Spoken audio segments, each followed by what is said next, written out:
तो मित्रों सब कहते हैं कि तुमको सूली पे चढ़ा देंगे, सूली पे चढ़ा देंगे, लेकिन किसको सूली पे चढ़ा दिया था आपको पता है? नहीं पता तो मैं बता देता हूँ मित्रों। उसका नाम है मुनि मांडव्य।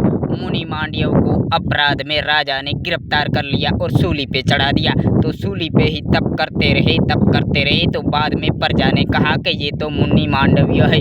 तो मित्रों राजा आया समाचना की, लेकिन मुनि मांडव्य ने क्षमा नहीं किया और कहा कि आपका आदेश झूठा है, क्यों आपको मेरा ये आदेश करके सूली, मुझे क्षमा कर दो कि मुझे धर्मराजा ने कहा है। तो मित्रों मुनि मांडव्य सीधा धर्मराज के पास गया कि मेरा क्या अपराध था जो मुझे इतनी कष्ट पीड़ा दी, क्योंकि 1 से 17 साल में कोई काम करे उसका अपराध नहीं होता। इसीलिए धर्मराजा ने, मुनि मांडव्य ने धर्मराजा को श्राप दे दिया कि जाओ तुम हस्तिनापुर में दासी पुत्र के यहाँ जन्मोगे। तो मित्रों वो दासी पुत्र है विदुर काका।